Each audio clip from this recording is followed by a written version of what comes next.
ಎರಡು chemical compounds ಕೊಟ್ಟಿದ್ದಾರೆ, ಒಂದು ಸೋಡಿಯಂ ಸಾಲ್ಟ್, ಇನ್ನೊಂದು ethyl alcohol.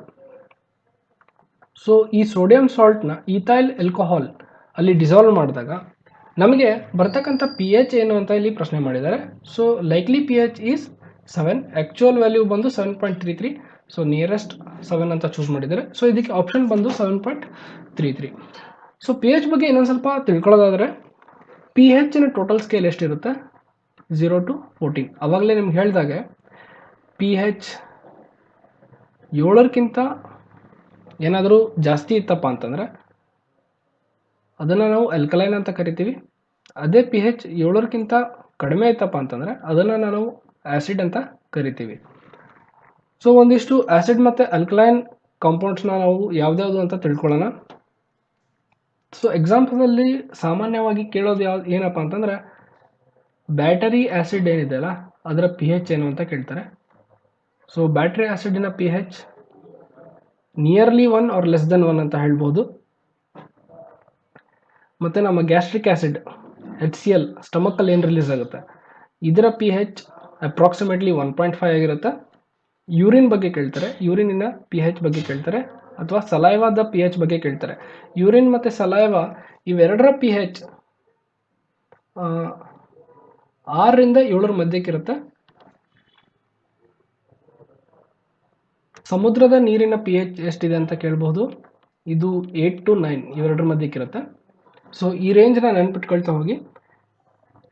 Coffee P H 5 to 6, daily ಕುಡಿತೀವಲ್ಲ ಕಾಫಿ, ಅದರ ಪಿ ಎಚ್ ಬಂದು 5 to 6 ಇರುತ್ತೆ.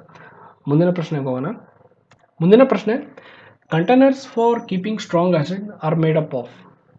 ಸೊ ಆ್ಯಸಿಡ್ನ ನೀವು ನೋಡಿ, ನಾವು ಓಪನ್ ಆಗಿ ಇಡಲ್ಲ, ಅದನ್ನು ಒಂದು ಕಂಟೈನರಲ್ಲಿ ಇಡ್ತೀವಿ. ಆ ಕಂಟೈನರ್ ಇದೆಯಲ್ಲ, ಈ ಆ್ಯಸಿಡ್ ಇನ್ನ ಸ್ಟ್ರಾಂಗ್ ರಿಯಾಕ್ಷನ್ ಏನಿದೆ ಅದನ್ನು ತಡ್ಕೊಳ್ತಕ್ಕಂತಹ ಶಕ್ತಿ ಇರಬೇಕು. ಅಂದರೆ container that is used to store the ಆ್ಯಸಿಡ್ನ ಯಾವ ಕಂಟೈನರಲ್ಲಿ ಇಡ್ತೀವಲ್ವ ಆ ಕಂಟೈನರ್ ಆ್ಯಸಿಡ್ ರೆಸಿಸ್ಟೆಂಟ್ ಆಗಿರಬೇಕು. ಸೊ ಆ ಕಂಟೈನರ್ ಯಾವ ಎಲಿಮೆಂಟಿಂದ ರೆಡಿಯಾಗಿದೆ ಅಂತ ಇಲ್ಲಿ ಕೇಳ್ತಾ ಇದ್ದಾರೆ. ಸೊ ಇದಕ್ಕೆ ಸರಿಯಾದ ಉತ್ತರ ಬಂದು ಲೆಡ್. ನೋಡಿ, ಕಾಪರ್, ಬ್ರಾಸ್, ಪ್ಲಾಟಿನಮ್ ಇವು ಮೂರು ಏನಿದೆಯಲ್ಲ ಆ್ಯಸಿಡ್ ಜೊತೆ ರಿಯಾಕ್ಟ್ ಆಗುತ್ತೆ. ಲೆಡ್ಡಿನ ಇನ್ನೊಂದು ಸ್ಪೆಷಾಲಿಟಿ ಏನಪ್ಪ ಅಂತಂದರೆ, ರೇಡಿಯೋ ಆ್ಯಕ್ಟಿವ್ ಎಲಿಮೆಂಟ್ಸ್ ಏನಿದೆಯಲ್ಲ, ರೇಡಿಯೋ ಆ್ಯಕ್ಟಿವ್ ಎಲಿಮೆಂಟ್ಸ್ ಸಿಂಪಲ್ಲಾಗಿ ಹೇಳಬೇಕಂತಂದರೆ, ಈ ನ್ಯೂಕ್ಲಿಯರ್ ಬಾಂಬ್ ಯೂಸ್ ಮಾಡೋದಕ್ಕೆ ನಾವು ಯುರೇನಿಯಂ ಯೂಸ್ ಮಾಡ್ತೀವಿ, ಪ್ಲುಟೋನಿಯಂ ಯೂಸ್ ಮಾಡ್ತೀವಿ, ರೇಡಿಯಂ 131, 121. ಸೊ ಹೀಗೆ ಹಲವಾರು ಅದರದ್ದೇ ಆದ ಒಂದು ಅಟಾಮಿಕ್ ನಂಬರ್ ಇರುತ್ತೆ. ಸೊ ಆ ಅಟಾಮಿಕ್ ನಂಬರ್, ಅಟಾಮಿಕ್ ಮಾಸ್ನ ನೋಡಿಕೊಂಡು ನಾವು ಅದನ್ನು ನ್ಯೂಕ್ಲಿಯರ್ ಬಾಂಬನ್ನ ರೆಡಿ ಮಾಡ್ತೀವಿ. ಸೊ ಅಲ್ಲಿ ಈ ಎಲಿಮೆಂಟ್ಸ್ನ ಸ್ಟೋರ್ ಮಾಡೋದಕ್ಕೆ ನಾವು ಲೆಡ್ ಯೂಸ್ ಮಾಡ್ತೀವಿ. So lead is used for storing the acid as well as radio active elements ಅಂತ ನಾವಿಲ್ಲಿ ಹೇಳ್ಬೋದು. ಈ ಆ್ಯಸಿಡ್ನ ನಾವು ಮೆಟಲ್ ಕಂಟೈನರಲ್ಲಿ ಇಟ್ಟರೆ ಏನಾಗುತ್ತೆ, ಮೆಟಲ್ ಕಂಟೈನರ್ ಅಂದರೆ ಈಗ ಸ್ಟೀಲ್ ಕಂಟೈನರ್ ಅನ್ಕೊಳ್ಳಿ, ಸ್ಟೀಲ್ ಕಂಟೈನರಲ್ಲಿ ಇಟ್ಟರೆ ಏನಾಗೋ ಚಾನ್ಸಸ್ ಇರುತ್ತೆ. ಸೊ ಇದು ಮೆಟಲ್ ಮತ್ತು ಆ್ಯಸಿಡ್ ರಿಯಾಕ್ಟ್ ಆಗಿ ಕೊರೋಡ್ ಆಗೋ ಚಾನ್ಸಸ್ ಇರುತ್ತೆ, ಅಂದರೆ ತುಕ್ಕಿಡಿಯೋ ಚಾನ್ಸಸ್ ಇರುತ್ತೆ. ಸೊ ಸಿವಿಲ್ ಇಂಜಿನಿಯರಿಂಗ್ ಸ್ಟೂಡೆಂಟ್ಸ್ಗೆ ಈ ಕಾನ್ಸೆಪ್ಟ್ ಗೊತ್ತಿರುತ್ತೆ. ಕಾಂಕ್ರೀಟ್ ಏನಿದೆಯಲ್ಲ, ಕಾಂಕ್ರೀಟಲ್ಲಿ ನೀವು ರೀಇನ್ಫೋರ್ಸ್ಮೆಂಟ್ಸ್ ಹಾಕಿರ್ತೀರ ಸ್ಲ್ಯಾಬಲ್ಲಿ ಅಥವಾ ಬೀಮಲ್ಲಿ, ಕಾಲಮಲ್ಲಿ. ಅದರಲ್ಲಿ ಏನಾದರೂ ಸ್ವಲ್ಪ ಕ್ರ್ಯಾಕ್ಸ್ ಆಯಿತು ಅಂದ್ಕೊಳ್ಳಿ, ಈ ಕ್ರ್ಯಾಕ್ಸ್ ಮೂಲಕ ನೀರು ಹೋಗುತ್ತೆ, ಓಕೆನಾ. ಸೊ ನೀರು ಹೋಗಿ ಈ ಸ್ಟೀಲ್ ರೀಇನ್ಫೋರ್ಸ್ಮೆಂಟ್ ರೀಚ್ ಆಗಿ ಅಲ್ಲಿ ಕೊರೋಷನ್ ಆಗೋ ಚಾನ್ಸಸ್ ಇರುತ್ತೆ. ಕೊರೋಡ್ ಆದರೆ ಏನಾಗುತ್ತೆ, ವಾಲ್ಯೂಮ್ ಎಕ್ಸ್ಪಾನ್ಷನ್ ಆಗುತ್ತೆ. ವಾಲ್ಯೂಮ್ ಎಕ್ಸ್ಪಾನ್ಷನ್ ಆದರೆ ಕ್ರ್ಯಾಕ್ಸ್ ಇನ್ನೂ ದೊಡ್ಡದಾಗುತ್ತೆ. ಸೊ ನಾವೇನು ಮಾಡ್ತೀವಿ, ಎಡಿಕ್ವೇಟ್ ಕವರ್ ಅಂತ ಕೊಡ್ತೀವಿ. ಸೊ ಆ ಕಾನ್ಸೆಪ್ಟ್ ಥರನೂ ನೀವು ಇದನ್ನು ನೆನಪಿಟ್ಕೊಳ್ಬೋದು. ಸೊ ಇಲ್ಲಿ ಕಾಂಕ್ರೀಟ್ದು ಒಂದು ಕಾನ್ಸೆಪ್ಟ್ ಸಿವಿಲ್ ಇಂಜಿನಿಯರಿಂಗ್ ಸ್ಟೂಡೆಂಟ್ಸ್ಗೆ ಅರ್ಥ ಆಯಿತು ಅಂತ ಅಂದ್ಕೊಳ್ತೀನಿ. ಸೊ ನಿಮ್ಗೇನಾದರೂ ಸಿವಿಲ್ ಇಂಜಿನಿಯರಿಂಗ್ ಸಬ್ಜೆಕ್ಟ್ಸ್ ಮೇಲೆ MCQ ಬೇಕು ಈ ಥರ ಸೀರೀಸ್ ಅಂತ ಅನಿಸಿದ್ರೆ ದಯವಿಟ್ಟು ಕಮೆಂಟ್ ಸೆಕ್ಷನಲ್ಲಿ ಕಮೆಂಟ್ ಮಾಡಿ. ಮುಂದಿನ ಪ್ರಶ್ನೆ, acid used in the storage batteries. Storage batteries ಎಲ್ಲಿರುತ್ತೆ ಅಂತ ನೀವು ನೋಡಿದ್ದೀರಾ. ಈ ಆ್ಯಕ್ಚುಲಿ ಸೈಬರ್ ನೆಟ್ ಇರುತ್ತಲ್ಲ, ಇಂಟರ್ನೆಟ್ ಸ್ಟಾಲ್ಸ್ ಅಥವಾ ಇಂಟರ್ನೆಟ್ ಕೆಫೆಗಳಲ್ಲಿ ಅಲ್ಲಿ ಬ್ಯಾಟ್ರೀಸ್ ಇರುತ್ತೆ ಅಡಿಷ್ನಲ್ ಪವರ್ ಬ್ಯಾಕಪ್ಪಿಗೆ. ಇನ್ ಕೇಸ್ ಏನಾದರೂ ಪವರ್ ಹೋದರೆ ಅಲ್ಲಿ ನಮಗೆ ಈ ಸ್ಟೋರೇಜ್ ಬ್ಯಾಟ್ರೀಸ್ ಯೂಸ್ ಬೀಳುತ್ತೆ. ಆ ಸ್ಟೋರೇಜ್ ಬ್ಯಾಟ್ರೀಸಲ್ಲಿ ಇರ್ತಕ್ಕಂಥ ಆ್ಯಸಿಡ್ ಯಾವುದು ಅಂತ ಇಲ್ಲಿ ಪ್ರಶ್ನೆ ಮಾಡಿದ್ದಾರೆ. ಸೊ ಅದಕ್ಕೆ ಉತ್ತರ ಬಂದುಬಿಟ್ಟು ಸಲ್ಫ್ಯೂರಿಕ್ ಆ್ಯಸಿಡ್. ಸೊ ಈ sulphuric acid lead acid type ಬ್ಯಾಟರೀಸಲ್ಲಿ ತುಂಬಾ ಯೂಸ್ ಮಾಡಿರ್ತಾರೆ. ಸೊ ನೀವು ಮಾರ್ಕೆಟಲ್ಲಿ ಹೋಗಿ ಲೆಡ್ ಆ್ಯಸಿಡ್ ಟೈಪ್ ಬ್ಯಾಟ್ರಿ ಕೊಡಿ ಅಂತಂದರೆ ಅವರು ಸಲ್ಫ್ಯೂರಿಕ್ ಆ್ಯಸಿಡ್ ಇರತಕ್ಕಂಥ ಬ್ಯಾಟ್ರೀಸ್ನ ಕೊಡ್ತಾರೆ. ಈ ಪೆಟ್ರೋಲ್ ಎಂಜಿನ್ ಮತ್ತು ಡೀಸೆಲ್ ಎಂಜಿನ್ ಕಾರ್ಗಳಲ್ಲಿ ಈ ಲೆಡ್ ಆ್ಯಸಿಡ್ ಟೈಪ್ ಬ್ಯಾಟ್ರೀಸ್ ತುಂಬಾ ಯೂಸ್ ಮಾಡ್ತಾರೆ. ಯಾಕಂದರೆ ಇದರಿಂದ ಪರ್ಫಾರ್ಮೆನ್ಸ್ ಕಾರ್ದು ತುಂಬಾ ಚೆನ್ನಾಗಿರುತ್ತೆ. ಲೆಡ್ ಆ್ಯಸಿಡ್ ಬ್ಯಾಟರೀಸ್ ಯಾಕೆ ನಾವು ವೆಹಿಕಲ್ಸ್ಗಳಲ್ಲಿ ಯೂಸ್ ಮಾಡ್ತೀವಿ ನಿಮ್ಗೆ ಗೊತ್ತಿದೆ, ಇಗ್ನಿಷನ್ಗೆ ಹೆಲ್ಪ್ ಮಾಡುತ್ತೆ, ಕಾರ್ ವೈಪರ್ಸ್ ಆಪ್ರೇಟ್ ಮಾಡೋದಕ್ಕೆ, ಮತ್ತು ಎ ಸಿ ಆನ್ ಮಾಡೋದಕ್ಕೆ, ಎ ಸಿ ರನ್ ಮಾಡೋದಕ್ಕೆ, ಮತ್ತು MP3 ಪ್ಲೇಯರ್ ಇರುತ್ತೆ. ಇದನ್ನೆಲ್ಲ ಮಷಿನರಿ ಏನಿದೆ ಎಲೆಕ್ಟ್ರಿಕ್ ಮಷಿನರಿ ರನ್ ಮಾಡೋಕ್ಕೆ ಈ ಲೆಡ್ ಆ್ಯಸಿಡ್ ಬ್ಯಾಟ್ರಿನ ಯೂಸ್ ಮಾಡ್ತೀವಿ. ಇತ್ತೀಚೆಗೆ ಎಲೆಕ್ಟ್ರಿಕಲ್ ವೆಹಿಕಲ್ಸ್ ನಾವು ನೋಡ್ತಾ ಇದ್ದೀವಿ. ಎಲೆಕ್ಟ್ರಿಕಲ್ ವೆಹಿಕಲ್ಸಲ್ಲಿ ಯಾವ ಬ್ಯಾಟ್ರಿನ ಯೂಸ್ ಮಾಡ್ತಾರೆ ಅಂತ ಕೇಳಿದರೆ it is lithium ion battery. ಓಕೆನಾ. ಸೊ ಯೂಶಲಿ ಈ ಎಲೆಕ್ಟ್ರಿಕ್ ಸ್ಕೂಟೀಸ್ ಏನಿದೆ ಅದರ ರೇಂಜ್ ಬಂದು 180 to 250 ಕಿಲೋಮೀಟರ್ಸ್ ಅಲ್ಲಿರುತ್ತೆ. ನಾರ್ಮಲ್ ಓಲಾ ಅದ್ರದ್ದು ಏನು ನೋಡ್ತಾ ಇರ್ತೀರ ಬೇರೆ ಬೇರೆ ಕಂಪ್ನಿದು, ಅದರ ರೇಂಜ್ ಬಂದು 180 to 250 ಕಿಲೋಮೀಟರ್ಸ್ ಇರುತ್ತೆ. ಯಾರು ಏನು ಕೇಳಲ್ಲ. ಬಟ್ ಎಲೆಕ್ಟ್ರಿಕ್ ವೆಹಿಕಲ್ಸಲ್ಲಿ ಯಾವ ಬ್ಯಾಟ್ರಿ ಯೂಸ್ ಮಾಡ್ತಾರೆ ಅಂತ ಡೆಫಿನೆಟ್ಲಿ ಕೇಳ್ತಾರೆ. ಸೊ ಲಿಥಿಯಂ ಅಯಾನ್ ಬ್ಯಾಟ್ರಿ ನೆನಪಿರಲಿ. ಸೊ ಈ ಪ್ರಶ್ನೆ ಸಿವಿಲ್ ಇಂಜಿನಿಯರಿಂಗ್ ಅಭ್ಯರ್ಥಿಗಳಿಗೆ ತುಂಬ ಈಸಿಯಾಗಿ ಗೊತ್ತಾಗುತ್ತೆ. Permanent hardness of the water is caused due to which of the following compounds ಅಂತ ಇಲ್ಲಿ ಪ್ರಶ್ನೆ ಇದೆ. ನೀರು ಕುಡಿಯೋಕ್ಕಾಗಲ್ಲ, ತುಂಬಾ ಬೋರ್ ಆಗಿದೆನಪ್ಪ ನೀರು ಅಂತಾರಲ್ಲ, ಅದು ಯಾಕಂತಂದರೆ ಅದು ಅಲ್ಲಿ ಇರ್ತಕ್ಕಂಥ ಹಾರ್ಡ್ನೆಸ್ ಅದಕ್ಕೆ ಕಾರಣ ಆಗಿರುತ್ತೆ. ಸೊ ಉತ್ತರ ಕರ್ನಾಟಕದಲ್ಲಿ ಹೇಳೋದಾದರೆ ನೀರು ತುಂಬ ಸವಳಾಗಿದೆ ಅಂತ ಹೇಳ್ತಾರೆ. So it is caused due to the non carbonate hardness of calcium and magnesium. Non carbonate hardness ಅಂತಂದರೆ ಏನು? ಕಾರ್ಬೊನೇಟ್ಸ್ ಮತ್ತು ಬೈಕಾರ್ಬೊನೇಟ್ಸ್ನ ನಾವಿಲ್ಲಿ ಡಿಸ್ಕಾರ್ಡ್ ಮಾಡಬೇಕಾಗುತ್ತೆ. Because the constitutes carbonates. Carbonates ಅಂದರೆ any compound which constitute of CO3. CO3 ಅಂದರೆ carbonate. So ಇಲ್ಲಿ sulphates and nitrates of calcium and magnesium ಏನಿದೆ ಅಲ್ಲ, ಇದು ನಮಗೆ correct option. So permanent hardness in the water is caused due to the sulfates and nitrates of calcium and magnesium. Permanent ಹಾರ್ಡ್ನೆಸ್ನ ಹೇಗೆ remove ಮಾಡ್ತೀವಿ? Permanent ಹಾರ್ಡ್ನೆಸ್ನ ನಾವು ಸಾಮಾನ್ಯವಾಗಿ ಈ ಕಾರ್ಬೊನೇಟ್ ಬೈಕಾರ್ಬೊನೇಟ್ ಹಾರ್ಡ್ನೆಸ್ ಆದರೆ ನೀರನ್ನು ಕುದಿಸ್ಬಿಟ್ಟು ಅದನ್ನು ಫಿಲ್ಟರ್ ಮಾಡ್ತೀವಿ, ಅಲ್ಲಿ ನಮಗೆ ಹಾರ್ಡ್ನೆಸ್ ಕಡಿಮೆ ಆಗುತ್ತೆ. ಬಟ್ ಈ ಪರ್ಮನೆಂಟ್ ಹಾರ್ಡ್ನೆಸ್ ಇದ್ದಾಗ ಏನಾಗುತ್ತೆ, ನಮಗೆ ನೀರನ್ನು ಕುದಿಸಿದ್ರೆ ಈ ಹಾರ್ಡ್ನೆಸ್ ಹೋಗಲ್ಲ. So we have to use a chemical process which is called zeolite process ಅಂತ ಹೇಳಿ ಯೂಸ್ ಮಾಡ್ತೀವಿ. ಸೊ ಇದು ಒಂದು ಝೀರೋ ಅಯಾನ್ ಎಕ್ಸ್ಚೇಂಜ್ ಪ್ರಾಸೆಸ್ ಆಗಿರುತ್ತೆ. Sorry, it is an ion exchange process, not zero, ion exchange process ಆಗಿರುತ್ತೆ. So ಈ process ಮುಖಾಂತರ ನಾವು ಪರ್ಮನೆಂಟ್ ಹಾರ್ಡ್ನೆಸ್ನ ತೆಗಿತೀವಿ. ಸೊ ಈ ಬೈಕಾರ್ಬೊನೇಟ್ ಕಾರ್ಬೊನೇಟ್ ಹಾರ್ಡ್ನೆಸ್ ಏನಿದೆ ಅಲ್ಲ, ಇದನ್ನು ನಾವು ಟೆಂಪ್ರರಿ ಹಾರ್ಡ್ನೆಸ್ ಅಂತ ಕರಿತೀವಿ. ಹಾರ್ಡ್ನೆಸ್ ಅಂದರೆ ಏನು? It is the concentration of aquametallic ಅಲ್ಲ, multivalent metallic ions. Multivalent metallic elements ಅಥವಾ ions, elements is better word. ಇನ್ನು ಕಾನ್ಸಂಟ್ರೇಷನ್ ಏನಿದೆ, ಈ ಮಲ್ಟಿವೆಲೆಂಟ್ ಮೆಟಾಲಿಕ್ ಎಲಿಮೆಂಟ್ಸ್ನ ಕಾನ್ಸಂಟ್ರೇಷನ್ ಜಾಸ್ತಿ ಆದಾಗ ಪರ್ಮನೆಂಟ್ ಹಾರ್ಡ್ನೆಸ್ ಜಾಸ್ತಿ ಆಗ್ತಾ ಹೋಗುತ್ತೆ. ಮಲ್ಟಿವೆಲೆಂಟ್ ಮೆಟಾಲಿಕ್ ಎಲಿಮೆಂಟ್ಸ್ ಏನಾದರೂ ನೀರಲ್ಲಿದ್ದರೆ ಅಲ್ಲಿ ಹಾರ್ಡ್ನೆಸ್ ಇರುತ್ತೆ ಅಂತ ಅರ್ಥ. ಸೊ ಆ ಎಲಿಮೆಂಟ್ಸ್ ಯಾವುದು? Al2+, Ca3+, Mg2+, ಇವೆಲ್ಲ ಮಲ್ಟಿವೆಲೆಂಟ್ಸ್. ಇಲ್ಲಿ ನೋಡ್ತಾ ಇದ್ದೀರಾ, ವೇಲೆನ್ಸಿ 1+, 2+, 3+ ಈ ಥರ ಇರುತ್ತೆ.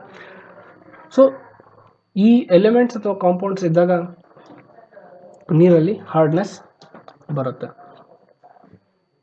ಅದೇ ಈ ಎಲಿಮೆಂಟ್ಸ್ ಏನಾದರೂ ಸಲ್ಫೇಟ್ಸ್ ನೈಟ್ರೇಟ್ಸ್ ಜೊತೆ ಕೂಡ್ಕೊಂಡ್ರೆ ಪರ್ಮನೆಂಟ್ ಹಾರ್ಡ್ನೆಸ್ ಆಗುತ್ತೆ. ಇದೇ ಎಲಿಮೆಂಟ್ಸ್ ಕಾರ್ಬೋನೇಟ್ಸ್ ಜೊತೆ ಕೂಡ್ಕೊಂಡ್ರೆ ಅದು ಟೆಂಪ್ರರಿ ಹಾರ್ಡ್ನೆಸ್ ಆಗುತ್ತೆ. ಈ ಪ್ರಶ್ನೆಯಲ್ಲಿ ಆಯಿಲ್ ಆಫ್ ವಿಟ್ರಾಲಿನ ಕೆಮಿಕಲ್ ನೇಮ್ ಏನು ಅಂತ ಇಲ್ಲಿ ಕೇಳ್ತಾ ಇದ್ದಾರೆ. ಸೊ ಇದರ ಕೆಮಿಕಲ್ ನೇಮ್ ಬಂದು ಸಲ್ಫ್ಯೂರಿಕ್ ಆ್ಯಸಿಡ್ H2SO4. ಸೊ ಇನ್ನೊಂದು ಸ್ವಲ್ಪ ಪಾಯಿಂಟ್ಸ್ ಇದ್ರ ಬಗ್ಗೆ ತಿಳ್ಕೊಬೇಕಾದ್ರೆ ನಿಮ್ಗೆ ಗೊತ್ತಿದೆ, ಸಲ್ಫ್ಯೂರಿಕ್ ಆ್ಯಸಿಡ್ನ ನಾವು ಲೆಡ್ ಆ್ಯಸಿಡ್ ಟೈಪ್ ಬ್ಯಾಟ್ರೀಸಲ್ಲಿ ಯೂಸ್ ಮಾಡ್ತೀವಿ. Apart from that HCl manufacture ಮಾಡುವಾಗ, HCl ಹೈಡ್ರೋಕ್ಲೋರಿಕ್ ಆ್ಯಸಿಡ್ ಆಗಿರುತ್ತೆ, ಅದರ ಮ್ಯಾನುಫ್ಯಾಕ್ಚರ್ ಮಾಡುವಾಗ ಸಲ್ಫ್ಯೂರಿಕ್ ಆ್ಯಸಿಡ್ ಬೇಕಾಗುತ್ತೆ. ಮ್ಯಾನುಫ್ಯಾಕ್ಚರಿಂಗ್ ಆಫ್ ಅಲಮ್ ಬಂದ್ಬಿಟ್ಟು ಒಂದು ಕೋಯಾಗುಲೆಂಟ್. ಕೋಯಾಗುಲೆಂಟ್ ಅಂದರೆ ಏನು? ಈಗ ನೀರಲ್ಲಿ ಟರ್ಬಿಡಿಟಿ ಜಾಸ್ತಿ ಇರುತ್ತೆ, ಮಣ್ಣಾಗಿರುತ್ತೆ ನೀರು, ನೋಡಿದ್ದೀರಾ? ಆ ಮಣ್ಣು ಕೆಳಗೆ ಸೆಟ್ಲ್ ಆಗೋದಕ್ಕೆ ಈ ಅಲಮ್ನ ಯೂಸ್ ಮಾಡ್ತೀವಿ.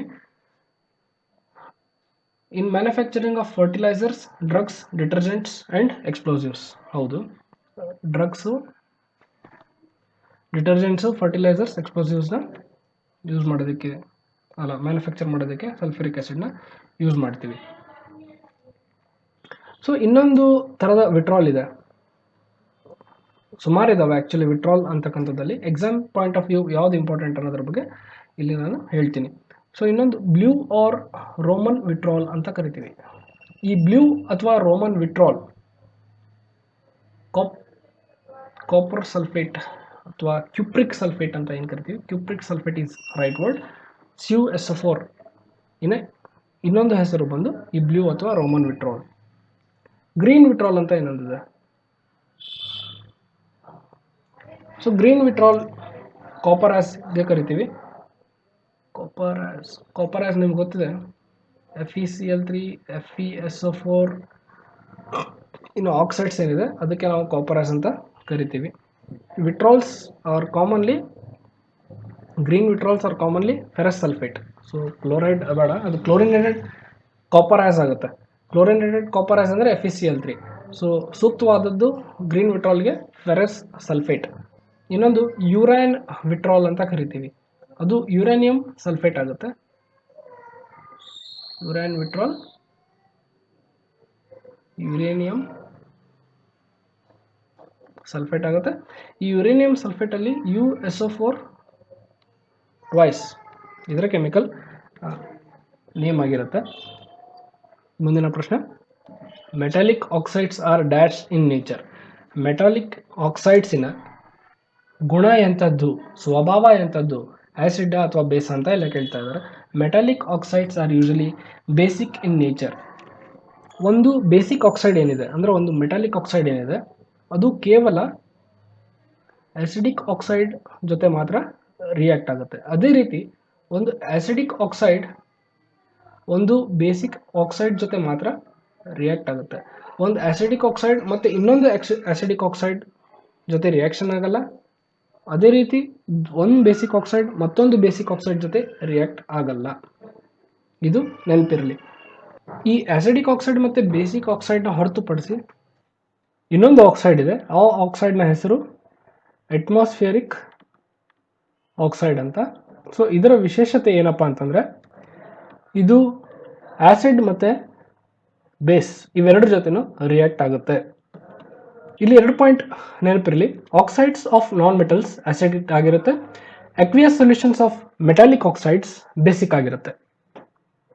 ಸೊ ಇವೆರಡು RRB ಸೀನಿಯರ್ ಸೆಕ್ಷನ್ ಇಂಜಿನಿಯರಿಗೆ ತುಂಬಾ ಇಂಪಾರ್ಟೆಂಟ್, ಹಾಗೂ KPSCಗೂ ಕೂಡ. ಆಕ್ಸೈಡ್ಸ್ ಆಫ್ ನಾನ್ ಮೆಟಲ್ಸ್ ಯಾವುದು? ಸಲ್ಫರ್ ಡೈಆಕ್ಸೈಡ್ ಆಗಿರ್ಬೋದು. Oxides of metallic oxides, magnesium oxide example ಕೊಡ್ಬೋದು ಅಂದರೆ ಮ್ಯಾಗ್ನೀಷಿಯಂ ಆಕ್ಸೈಡ್ ಆಗಿರುತ್ತೆ.